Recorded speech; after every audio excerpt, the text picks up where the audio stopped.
My daughter asked the question with a juice box in one hand and the brutal confidence of a 7-year-old with no mortgage. Miss Elise, she called across the fence, why do you always watch my dad mow the lawn? The mower was still running, but I heard every word. That was the strange part. I shouldn't have. I was halfway down the side yard, sweating through an old gray t-shirt, pushing my mower in crooked lines because the left wheel had been wobbling for 3 weeks. The engine was loud enough to wake the dead and offend the living. But somehow, right as my daughter said it, I turned off the mower. Perfect timing. Terrible timing. Elise Harper was standing on her back steps in a pale blue sundress, one hand wrapped around a coffee mug, the other frozen on the railing. She lived in the small yellow house behind mine, the one with the rosemary bushes, the chipped porch swing, and the kitchen window that looked directly into my backyard. For almost 2 months, I had felt her watching me on Saturday mornings. Not in a creepy way. At least, that was what I told myself. More in the way you feel sunlight on the back of your neck before you look up and see the sky is clear. I'm Owen Mitchell. I was 34 years old, divorced, and doing my best to raise my daughter, Sophie, without turning into one of those men who considered not burning dinner a personality trait. I worked as a claims adjuster for a home insurance company, which meant I spent my weekdays inspecting storm damage, arguing with contractors, and climbing roofs that looked much safer from the ground. Saturday mornings were my reset. I mowed the lawn, Sophie chalked the driveway. I pretended we were a calm, functioning family. And Elise watched from next door. She was 31, a freelance book editor, and the kind of woman who made quiet seem interesting. Dark hair usually twisted up with a pencil through it. Bare feet on her porch. Reading glasses she wore on top of her head and then spent 10 minutes looking for. She had moved in at the beginning of spring alone with too many boxes of books and one enormous plant she talked to like it had disappointed her. The first time we met, I was wrestling a broken mailbox post out of the ground. She stopped by my driveway and said, "I was going to introduce myself, but you look like you're losing a fight to a stick." I looked down at my muddy hands. It insulted my family. "Then finish it." That was Elise. Dry as a good martini. Soft when you didn't expect it. Dangerous to a man trying to keep his life simple. Sophie adored her immediately. Elise let her name the rosemary bushes. She had opinions about sidewalk chalk colors. She once spent 20 minutes explaining to Sophie why commas mattered, then winked at me and said, "Your dad should learn this too." "I use commas," I said. "You use them like a man throwing birdseed." I should have disliked her. Instead, I started checking my hair before mowing. Not obviously. I wasn't pathetic. Just, if a man happens to notice he looks like a tired raccoon in the bathroom mirror and decides to splash water on his face, that's not a crime. My divorce had taught me caution. My ex-wife Natalie and I weren't enemies, but we had broken each other down in slow, ordinary ways. Too much resentment. Too little tenderness. By the end, we talked mostly through shared calendars and tired sighs.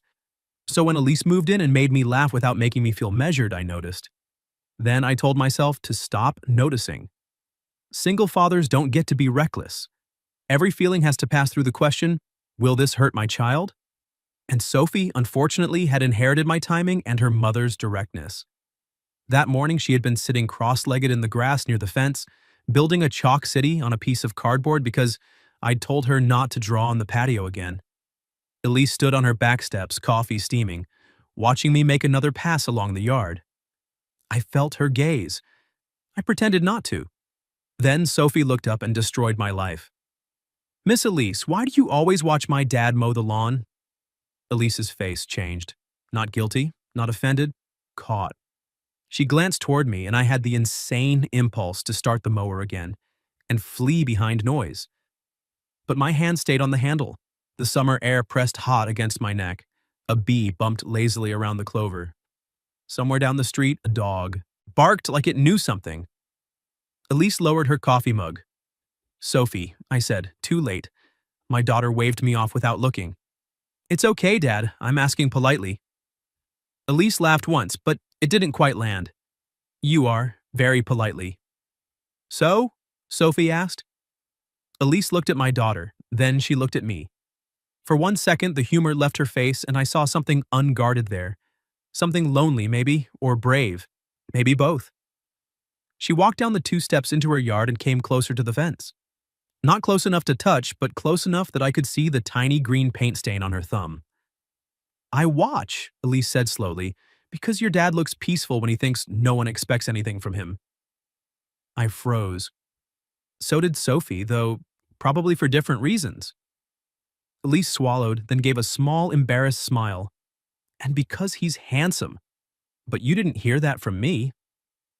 My daughter's eyes widened like she had just discovered buried treasure. I forgot how hands worked.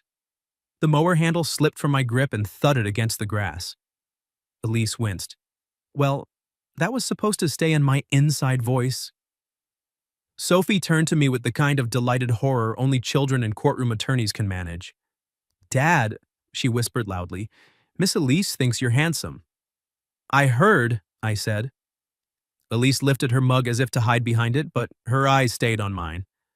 There was a challenge in them now, nervous but real. The kind that asks, are you going to pretend I didn't say that? I wanted to. Honestly, I did. Pretending was safe. Pretending kept fences where they belonged. Pretending meant Sophie didn't get attached to someone who might not stay. But Elise was still standing there in the sun, cheeks pink, chin lifted, not taking it back. And I was tired of being the man who only made careful choices. So I leaned one forearm on the fence and said, for the record, I only mow this side of the yard twice because your kitchen window faces it. Elise blinked. Then she smiled. Not a polite smile. Not neighborly. A real one. The kind that hits a man in the chest before he has time to brace for it. Sophie gasped. You knew? I suspected, I said. Elise tilted her head. Twice, huh? Sometimes 3 times if you're wearing the glasses. Her mouth fell open, and then she laughed, bright and startled, and I felt something in me loosen that had been tight for years. Sophie looked between us like she was watching the best television of her life. Then she stood, brushed grass from her knees, and announced, I'm going inside to get lemonade because this is awkward but important. Sophie, I said. What? Grown-ups need drinks when they're having feelings. She marched toward the back door before I could stop her. That left Elise and me on opposite sides of the fence, the mower quiet behind me, the whole neighborhood suddenly too still. Elise traced one finger along the top rail. I'm sorry if I made things weird. You didn't. Owen. Okay, you did. I smiled, despite myself. But not bad weird. Her eyes softened. There was a breeze, just enough to lift a strand of hair against her cheek. I had the ridiculous urge to reach through the fence and tuck it back. Instead, I stayed where I was. Because wanting something and being ready for it are not the same thing. Elise seemed to know that too. She looked toward my house where Sophie had disappeared, then back at me. She's a good kid. She is. She watches you too, you know. That caught me off guard. What? Elise's voice quieted. When you're fixing things, cooking, folding laundry on the patio table because you forgot to bring the basket outside. That was 1 time. It was 4 times. I sighed. Traitor window. She looks at you like she's checking whether you're happy. That landed harder than the handsome part. I looked down at my grass-stained shoes. Elise didn't rush to fill the silence. That was one of the things I liked about her. She didn't panic when a moment became honest. Finally, I said, I'm not always sure what happy is supposed to look like anymore. Her hand stilled on the fence. No, she said. Me neither. When I looked up, she wasn't teasing now. For the first time since she'd moved in, I wondered if her quiet house wasn't peaceful. Maybe. It was just quiet. The back door opened behind me, and Sophie came out carrying a tray with 3 plastic cups of lemonade, concentrating like she was transporting medical organs. I made drinks, she said, and I only spilled a little. Elise smiled, but her eyes were still on me. Then Sophie reached the fence, lifted 1 cup toward Elise, and asked, Do you want to come over instead of watching from there? Elise's fingers tightened around the rail. I could see the decision move across her face. Neighbor or something else. Safe distance or step through the gate. She looked at Sophie, then at me.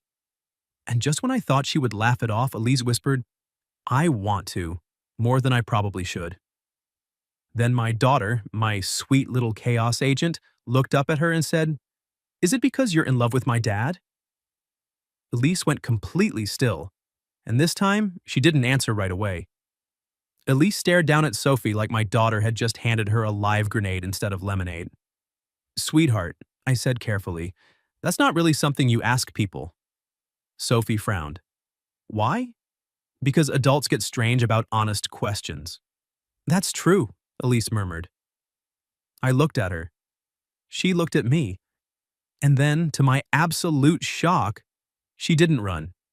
She opened the little gate between our yards and stepped through. It was such a small thing, a hinge creaking, a bare foot crossing from her grass into mine. But something about it felt bigger than it should have. Like a line had been there for weeks and she had finally decided she was tired of respecting it.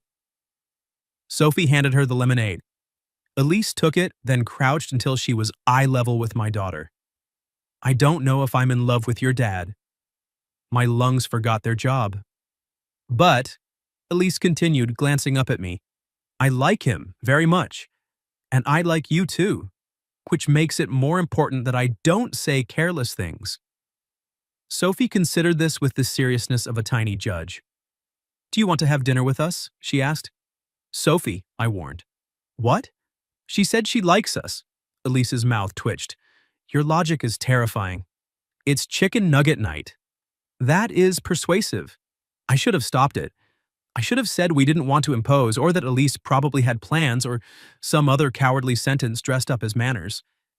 Instead, I heard myself say, You could come over tonight if you want. Elise stood slowly. There was heat in her cheeks again, but her eyes didn't leave mine. Are you asking because Sophie did, or because you want me there? There it was. No hiding. No letting the child do the brave work. I set my lemonade on the fence post and wiped my palm on my jeans, though it didn't help. Because I want you there. The answer changed her face. Not dramatically. Elise wasn't dramatic that way, but something in her softened, like she had been braced for disappointment, and I had surprised her. Then yes, she said. I'd like that. Sophie pumped both fists in the air. Romance nuggets. Absolutely not calling them that, I said. We are definitely calling them that, Elise said. I pointed at her. You're supposed to be on my side. She took a sip of lemonade, eyes smiling over the rim. I crossed the fence, Owen. I never promised loyalty. That was how Elise Harper ended up in my kitchen at 6:30 that evening, wearing jeans, a white blouse, and those reading glasses that did unfortunate things to my concentration. She brought a peach pie from the bakery downtown and a bottle of sparkling lemonade because, as she said, I panicked and bought things with fruit. Sophie had changed into her purple dress with the silver stars, which meant she considered this a formal occasion. I had changed shirts 3 times and still landed on one that made me look like I was attending a barbecue with emotional stakes. Dinner was supposed to be simple. Chicken nuggets, mac and cheese, carrot sticks I arranged on a plate to prove I understood vitamins. But with Elise sitting at our little round table, laughing, when Sophie explained the political system of her stuffed animals, the whole room felt different. Warmer. Less like a house I managed and more like a place someone might want to stay. At one point, Sophie spilled ketchup on her dress and declared it a blood tragedy, then ran upstairs to change. The second she was gone, the kitchen went quiet. Elise looked at the empty doorway, then back to me. She's wonderful. She is, I said. And exhausting. Most wonderful things are. I leaned against the counter, suddenly aware of how close she was. She sat at the table with one knee tucked beneath her, comfortable in my kitchen, in a way that made my chest ache. I should probably apologize, I said. For what? For letting my kid interrogate you about your feelings. Elise looked down at her glass, tracing the condensation with one finger. Maybe I needed someone to. The air shifted. I didn't move. She took a breath. I haven't been very brave lately. You seem brave to me. That's because you've only seen me insult your lawn patterns. They deserved it. They did. We smiled, but hers faded first. My last relationship ended badly, she said. Not violently or anything, just small. I made myself smaller for a long time, quieter, easier. Then when it ended, I promised myself I wouldn't want anyone for a while. Her eyes lifted to mine. Then you moved your grill 3 feet to the left because Sophie said the smoke bothered the ladybugs. I laughed softly. That did me in? That and the laundry folding. You fold towels like you're trying to solve a moral problem. I take household linen seriously. I know. Her voice lowered. That's the problem. Something tender pressed between us. I thought about all the Saturdays I had felt her watching and pretended it annoyed me. I thought about how long it had been since someone saw me not as useful or failing or overdue on something, but simply as a man. I was afraid to notice you, I admitted. Elise's lips parted. Because of Sophie? She asked. Because of Sophie. Because of my divorce. Because I'm rusty at anything that isn't work, school pickup, or pretending frozen waffles count as a plan. They do count. You're very supportive. I'm trying to get invited back. The laugh that came out of me was quiet, relieved. I stepped closer to the table. You don't have to try very hard. Her gaze dropped briefly to my mouth. It was so quick I might have missed it if every nerve in my body hadn't been paying attention. Then Sophie thundered down the stairs in pajamas with cartoon planets on them, and Elise sat back like she had been caught doing something criminal. I turned toward the sink and pretended to rinse a dish that was already clean. After dinner, we ate pie on the back patio under the string lights I had hung crookedly last summer. Sophie fell asleep halfway through her slice, curled in the outdoor chair with chocolate on her chin and one hand still clutching her fork. Elise and I sat side by side on the porch steps while the night settled around us. Her shoulder brushed mine. Neither of us moved away. I should take her inside, I said. In a minute, Elise whispered. So we stayed. Just 1 minute, then another. Her hand rested on the step between us. Mine was near it, close enough that I could feel the warmth of her skin without touching. Finally, Elise looked at me. If this is too much, tell me. What? She slid her fingers over mine, just that. A simple touch. But it hit me harder than any kiss I'd had in years. I turned my hand over and held hers. Her breath caught. I don't want to be your neighbor who watches from the porch, she said. What do you want to be? She squeezed my hand, brave and trembling all at once. I don't know yet, but I want the chance to find out. I looked at our joined hands, then at my sleeping daughter, then back at Elise, whose face was open in a way that made caution feel like fear wearing a respectable coat. You have it, I said. Her smile was small, but it lit everything. For a while, that was enough. Then my phone buzzed on the patio table. Natalie's name flashed across the screen. I almost ignored it. But when I picked up, her text was only 6 words. We need to talk about Sophie. I stared at Natalie's message long enough for the screen to dim. We need to talk about Sophie. 6 words had no right to feel that heavy. Elise's hand was still in mine.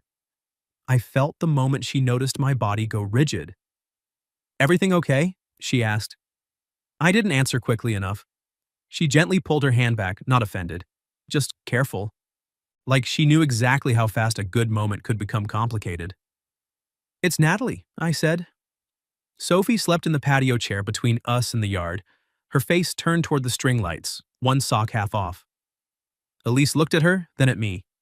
Do you need to call her? I should. I hated that I had to say it. I hated more that I already felt myself stepping out of the warmth of the evening and back into the old hallway of obligations, misunderstandings, and defensive explanations. Elise stood. I'll help carry plates in. You don't have to leave. I know. Her voice was soft. But I also know what it looks like when a man is bracing for impact. That stopped me. Because she was right. I had been doing it for years, shoulders up, jaw tight, ready to explain myself before anyone accused me. I looked at her standing in the gold patio light, barefoot and beautiful, and too perceptive for my peace of mind. I don't want you to think this changes what I said, I told her. What did you say? That you have a chance. Her mouth curved faintly. That sounded very official. I'm rusty. Painfully. I laughed despite the knot in my stomach. Then Elise stepped closer and placed one hand on my forearm, not holding me back, just reminding me she was there. Owen, I'm not asking you to have an uncomplicated life. You have a daughter, you have an ex-wife, you have towels with moral issues. I noticed all that before I crossed the fence. My throat tightened. And you still crossed? Her thumb brushed once over my skin. I still crossed! For one reckless second, I wanted to kiss her right there beside the sleeping child and the dirty pie plates. Instead, I covered her hand with mine. I'll call you tomorrow, I asked. Her eyes flicked to my mouth, then back up. You'd better. It was not a kiss, but it felt like a promise. After Elise left through the side gate, I carried Sophie upstairs, tucked her under her quilt, and stood in the hallway longer than necessary before calling Natalie. She answered on the second ring. Is Sophie asleep? She asked. Just went down. What's going on? A pause. That was new. Natalie never paused unless she was trying not to say something sharp. She called me earlier, she said. From your tablet. I closed my eyes. Okay. She said you had a lady over for dinner. There it was. I leaned against the hallway wall. Elise, our neighbor. I know her name. Sophie told me. She also told me there were romance nuggets. Despite everything, I almost smiled. Natalie? I'm not trying to fight, she said quickly.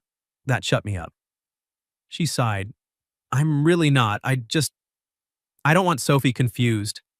Neither do I. Is it serious?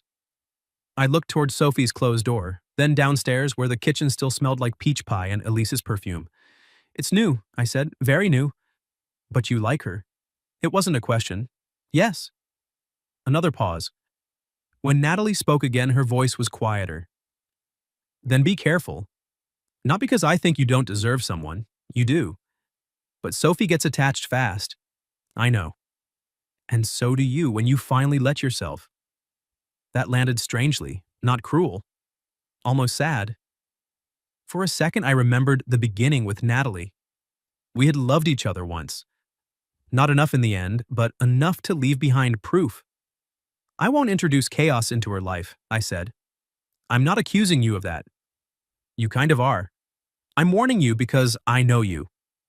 Her voice softened further. You'll either run because you're scared, or you'll try to make it perfect overnight. Don't do either. I had no comeback for that, because she was right too. Everyone apparently had decided to become accurate about me in the same 24-hour period. After we hung up, I cleaned the kitchen slowly. The empty chair Elise had used looked too meaningful, which annoyed me. Chairs should not have emotional authority. On the table beside the pie crumbs, I found a folded napkin. Inside, Elise had written in neat blue ink, "Thank you for the romance nuggets. For the record, your string lights are terrible. I liked them anyway." Under that, a phone number. I stood there grinning like an idiot. Then I texted her before I could talk myself out of it. Me. The string lights have character. Her reply came less than a minute later. Elise. They have a concussion. Me. Tomorrow. Coffee? Elise. Are you asking because Sophie would approve or because you want me there? Me. Because I want you there. 3 dots appeared. Disappeared. Appeared again. Elise. Then yes. The next morning, I arrived at the little coffee shop on Maple 10 minutes early and spent 9 of them questioning my shirt. Elise walked in wearing a green dress and a denim jacket, hair loose around her shoulders, glasses tucked into the collar. I forgot the shirt entirely. She spotted me and smiled like she was trying not to. Hi, she said. Hi. That was smooth. I've been practicing. Keep at it. We ordered coffee and sat by the window. At first, it felt almost too intimate without Sophie between us saying outrageous things. Just Elise and me, knees nearly touching under a small table, our hands wrapped around warm mugs. So, she said, do we discuss weather first or go straight to childhood wounds? I had a whole paragraph prepared about humidity. Save it for our third date. I stilled. Her cheeks pinked, but she didn't look away. This is a date? I asked. She lifted one shoulder. I wore the green dress. That means date? It means I changed clothes 4 times and yelled at a cardigan. I laughed, and the tension broke into something sweet. We talked for an hour, about books she edited, about roofs I'd fallen off, which she found less charming than I expected, about Sophie's obsession with naming inanimate objects, about the strange loneliness of being an adult who had technically built a life and still sometimes ate cereal over the sink. Then Elise's voice went quieter. I was nervous last night, she admitted. You didn't seem nervous? I'm an editor. I make panic look organized. What were you nervous about? She looked down at her cup. Wanting to be invited in, not just to dinner, to your life. The noise of the coffee shop faded around us. I reached across the table slow enough to let her choose. She did. Her fingers slid into mine. I want that too, I said. But I need to go slow.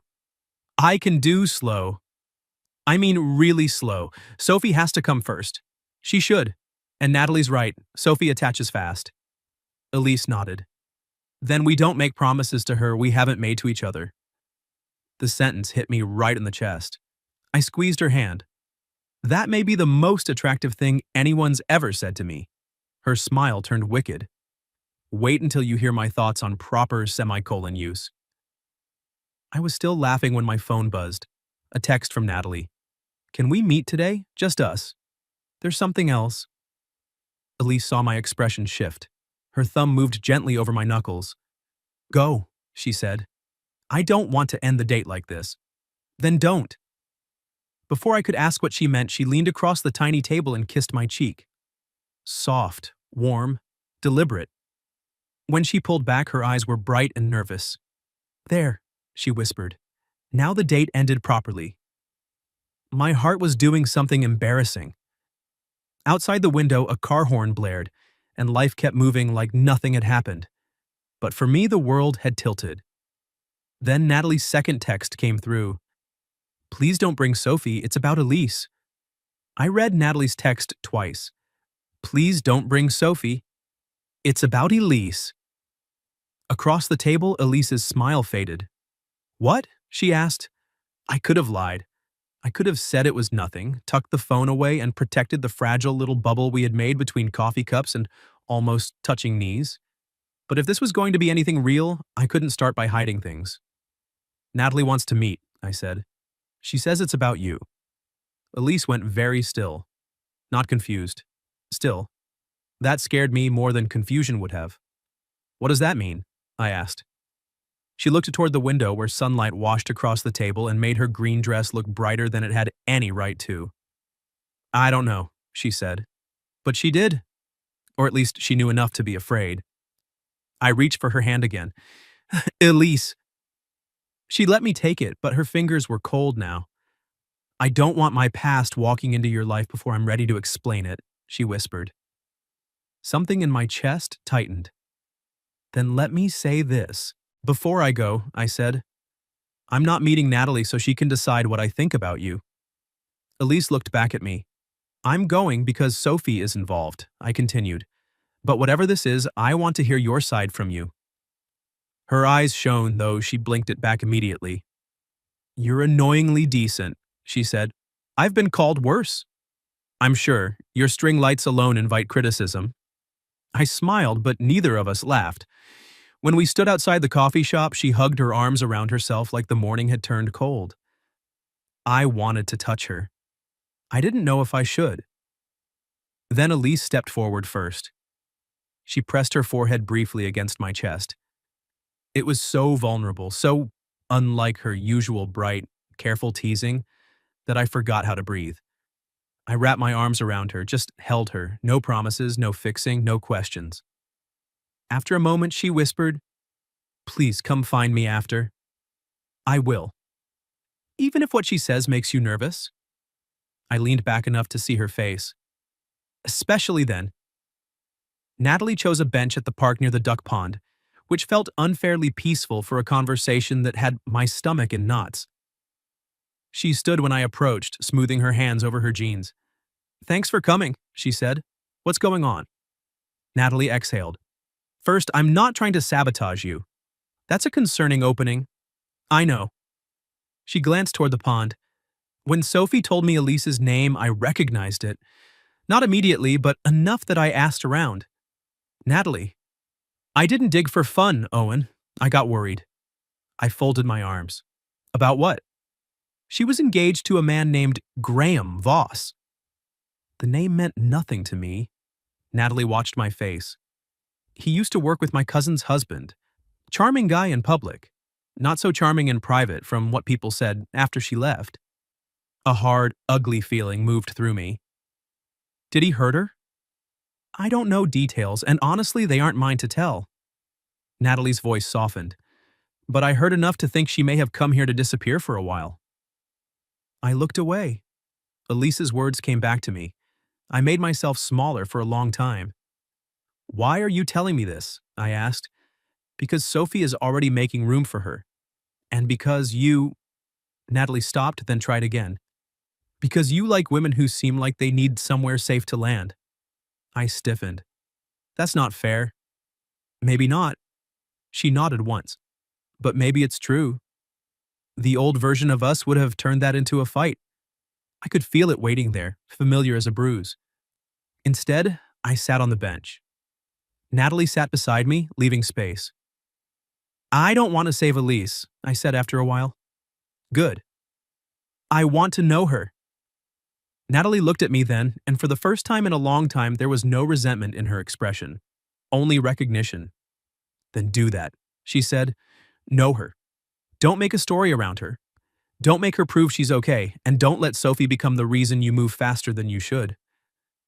I stared at the ducks drifting across the pond. You've gotten wise since divorcing me, I muttered. I was always wise. You were distracted by my excellent hair.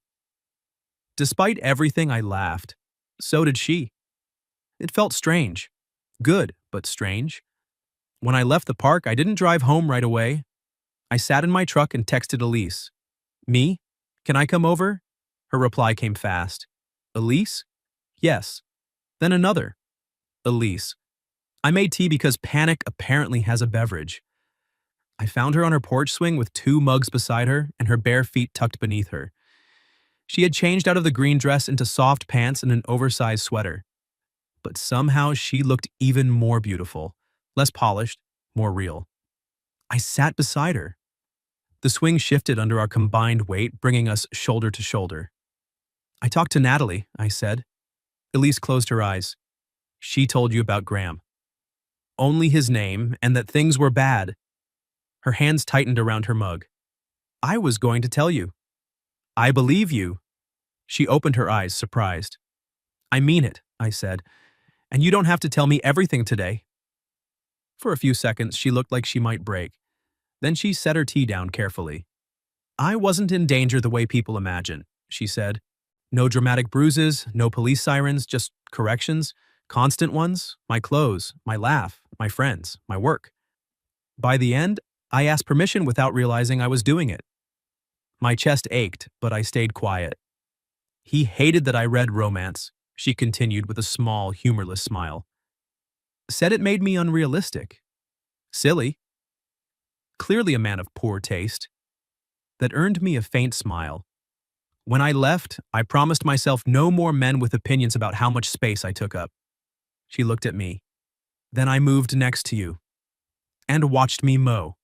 And watched you mow. Her cheeks colored.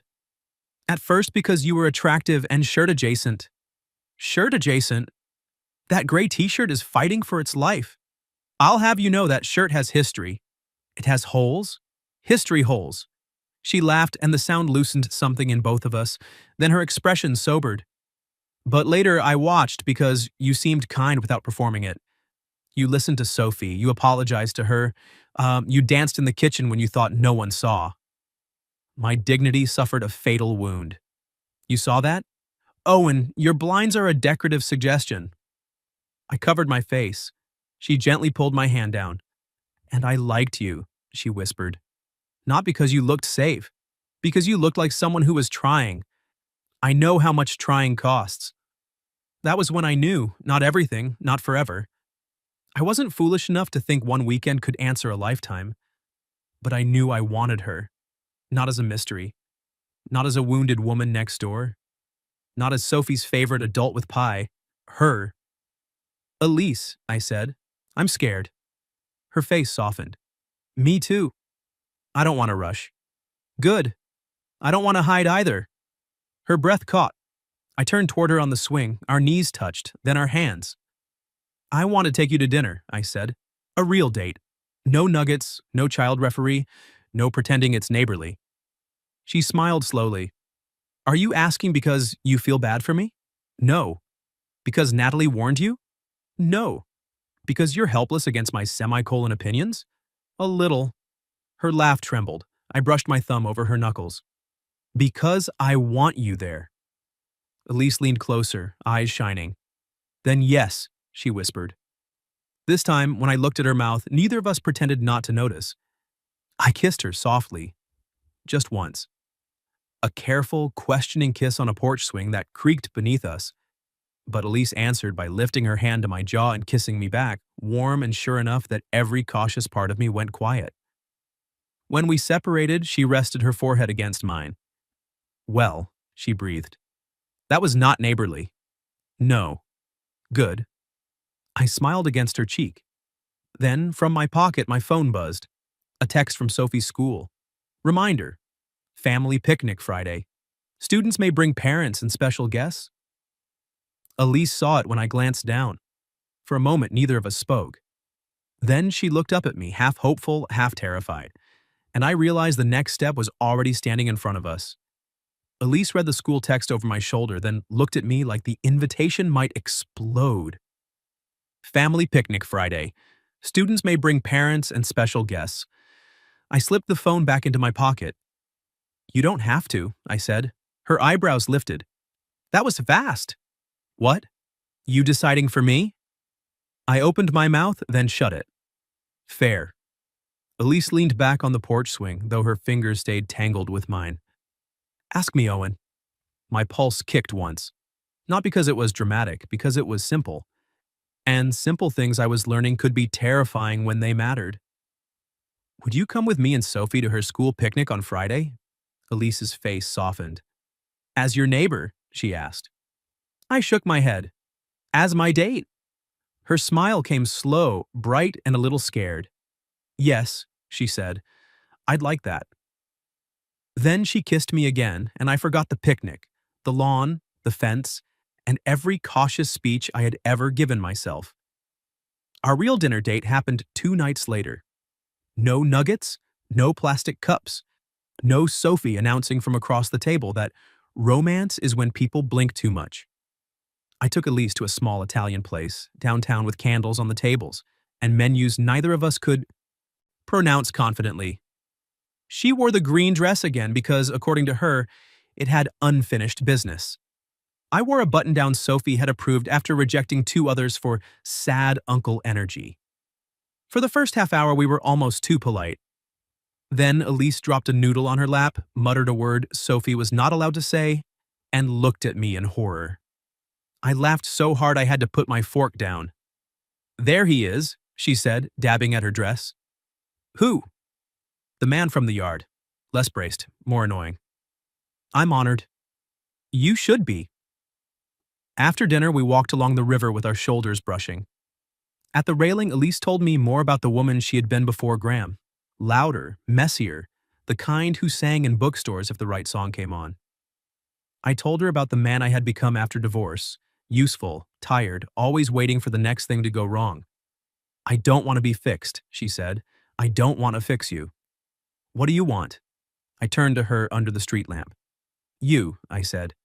As you are, as you get louder, as you take up space.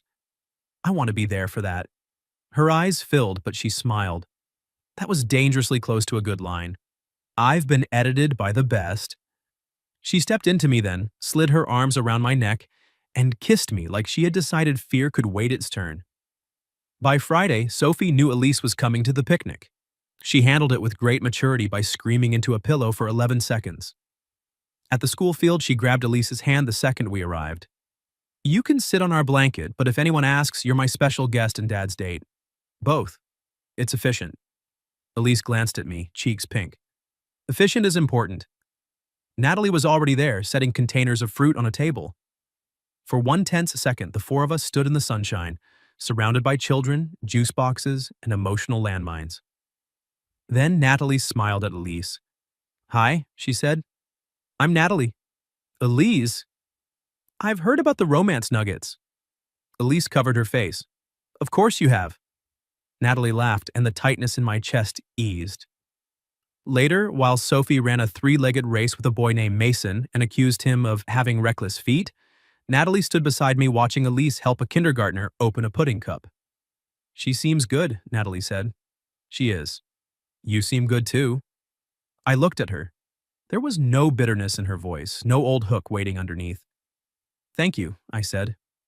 Natalie nodded toward Elise. "Don't overthink it so hard you forget to enjoy it." "I'm trying. I know."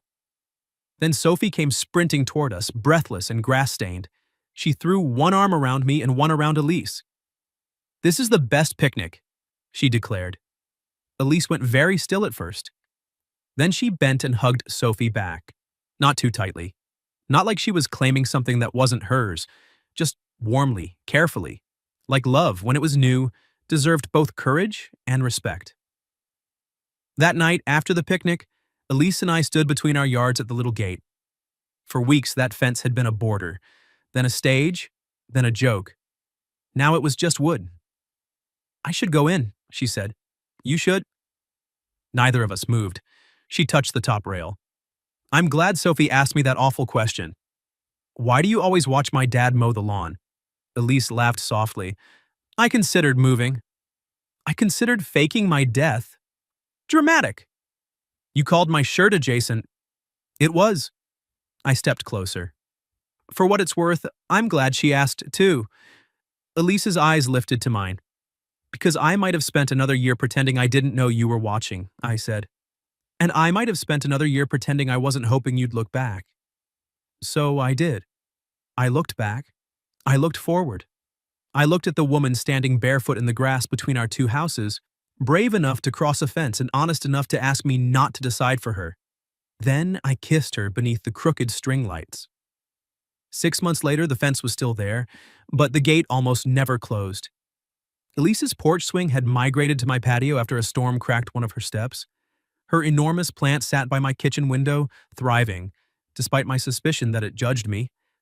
Sophie had taught Elise how to make pancakes shaped like clouds, and Elise had taught Sophie that commas were not optional decorations. Natalie and I became better co-parents than we had been spouses. Not perfect, but kinder. She even came to Sophie's winter recital and sat beside Elise without anyone needing a survival plan. As for me and Elise, we went slow. Real slow. Sunday coffee, Thursday dinners, walks after Sophie fell asleep at Natalie's, kisses in the driveway that lasted longer once we stopped pretending we were just saying goodnight. By the following spring, Elise had stopped watching me mow from her porch. Now she sat on my back steps with her coffee, wearing my old gray t-shirt with the history holes, calling out critiques like a woman with full legal authority over my lawn. "You missed a strip," she said one warm Saturday morning. "I left it for artistic balance." "You left it because you were looking over here." I turned off the mower. Sophie, now 8 and no less dangerous, looked up from her chalk drawing and grinned. I walked across the grass to Elise. She set down her mug, already smiling. "You know," I said, "this whole thing started because you couldn't stop staring." She reached up and tugged me closer by the front of my shirt. "This whole thing started," she said, "because you wanted me to." Then she kissed me in the morning sun with Sophie groaning, "Please, not in front of the chalk kingdom," and the crooked string lights swaying behind us like they had known all along. And for the first time in years, happiness didn't feel like something I had to define.